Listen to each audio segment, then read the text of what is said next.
This is by far the funnest of the two and funnest of, I think, all the conferences I've been to. So I don't know a lot about GIFs. I'll make that admission up front. I've learned a lot in the last hour or so. And so I'm taking to heart what Anna posed to us, which is how has the GIF come up in the work that we do, which is really the way in which I have discovered and begun to think about the GIF and its format in this form of cultural production. My introduction to the GIF was actually in a graduate course that I taught several years ago that I called The Racial Web. And my students in that class began to communicate via email almost entirely through GIFs as they figured out what food and assorted alcoholic beverages they wanted to drink during class. And so that was my first introduction really to think about the animated GIF in particular. But it was in that context of a course about technology and race, the web and race, that I began to think about these.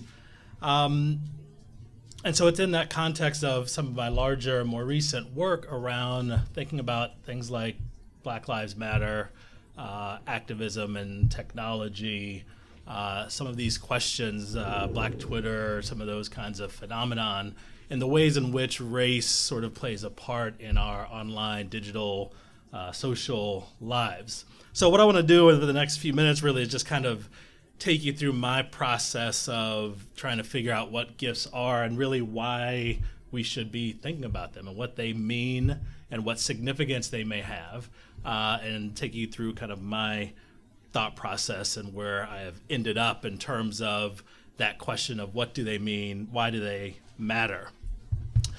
So like many people, go back to some GIFs from the 90s as a start. This one is from the Refugee Project, Lauryn Hill's Refugee Project, her website back then. Some of these early GIFs really are from websites in the 1990s that are produced by African Americans, have African American interests, and so forth. And so part of what interests me is going back and thinking about the 1990s when we don't think about the early web as a space for Black cultural content production, to think about the ways in which Black people, limited as they may have been in the internet world at that time, were in this business of producing content, and a particular kind of content. So these are from places like Net Noir, Davey D's Hip Hop Corner,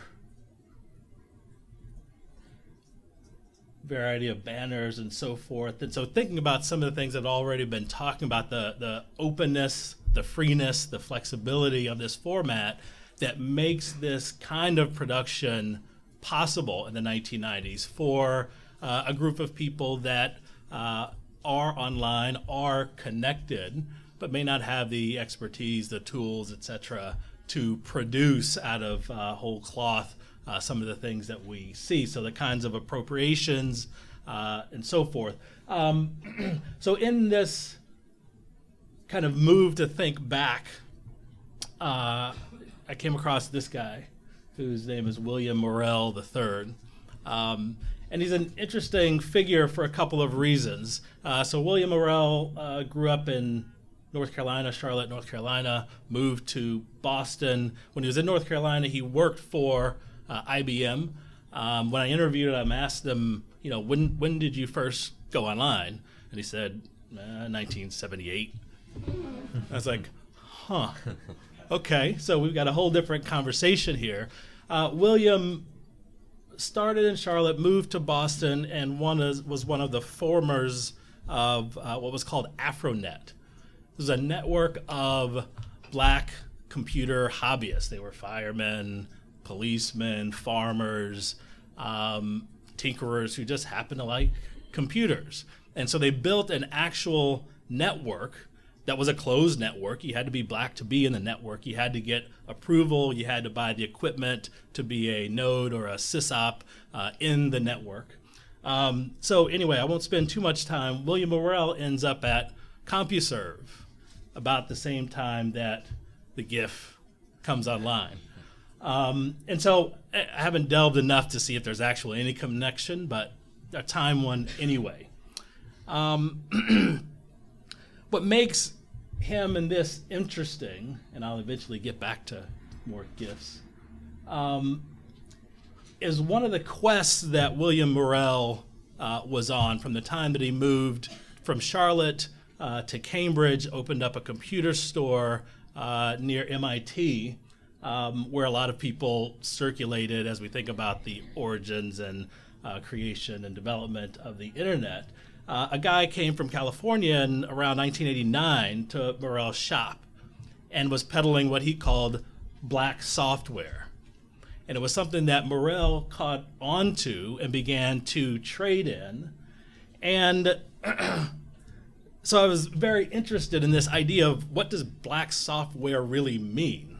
I mean, we know it has no, in its material incarnation, no color, etc.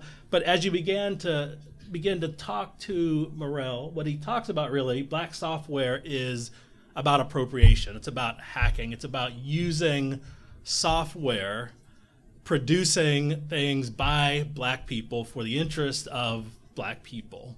And so this is an interesting conversation or exchange that he had with Wikipedia and trying to get the idea of black software, a page on Wikipedia and a definition. And there's a whole exchange about why Wikipedia said no and the different editors refused. But I think it signifies for me what is for me very interesting about the GIF and the context in which a particular set of GIFs are used, in the idea of using it for a specific purpose, a specific racialized purpose, some of which we will see.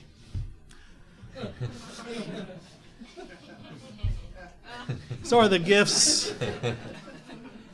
that create community, solidarity, a sense of defining in-group, out-group in a playful way.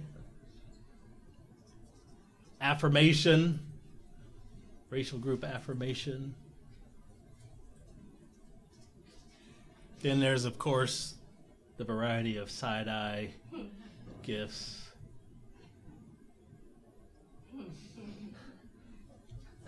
You've all seen this.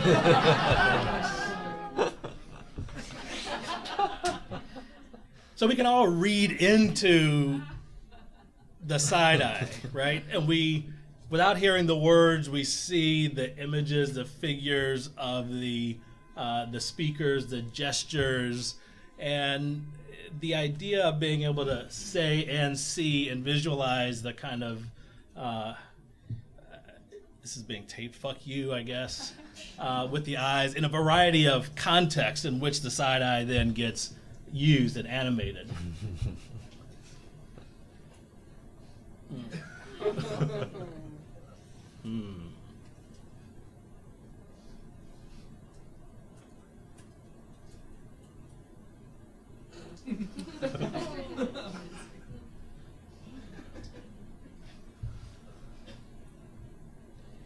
So think about these forms of expressions as also not just a kind of verbal expression, but racialized expression in some way, tied to both race, sometimes to gender, and particular ways in which people express certain forms of contempt or dismissal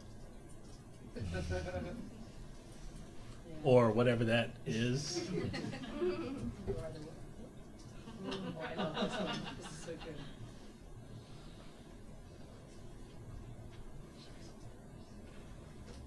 This particular form of side-eye tied to images of very strong black women that came on board in the last couple of years as these new shows hit network television.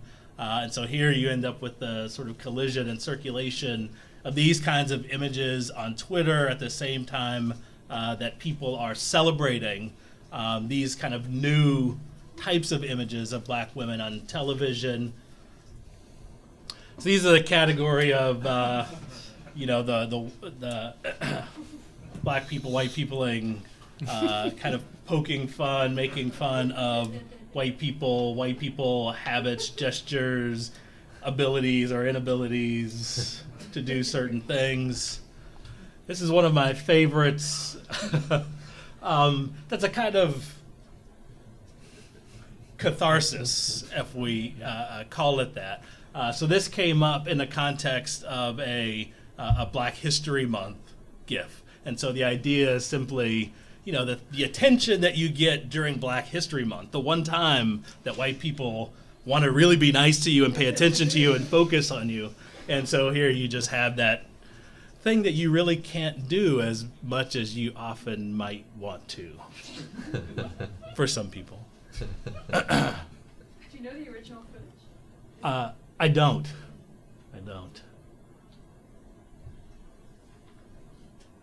We've seen this one on a number.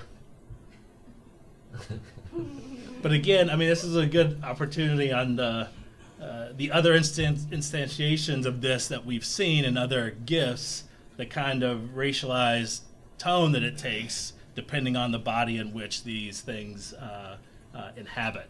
And so the idea of Obama, who seems to always be saying, deal with it, or a few other choice words. GIFs that are made to help people understand the context, the racial context in which black people live, some of the instances of injustice, discrimination, countering some of the ideologies about progress and bootstraps and all of those kinds of things. I'm probably about out of time, right? 15 minutes. Am I good? Things about affirmative action and who gets a head start, who gets left behind, who's got the wall in front of them after they go a little ways and can't go any further. This should have been back in the making fun of white people one.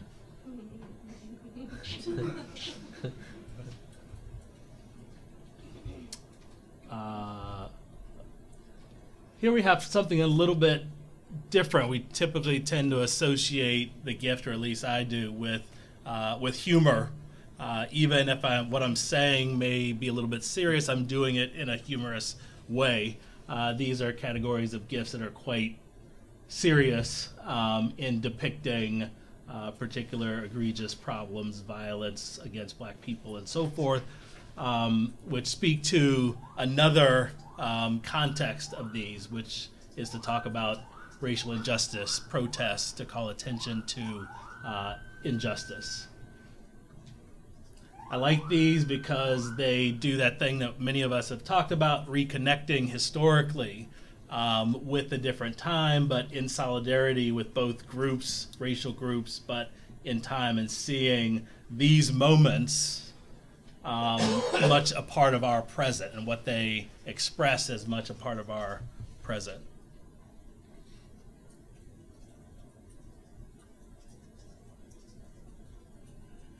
Then you have the much more kind of straightforward teaching that gets done. Teaching about racism.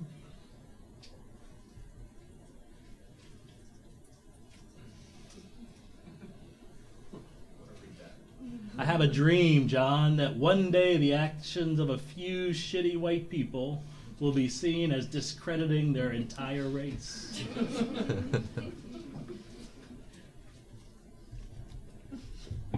Some more teaching, more teaching, more teaching. Thank you.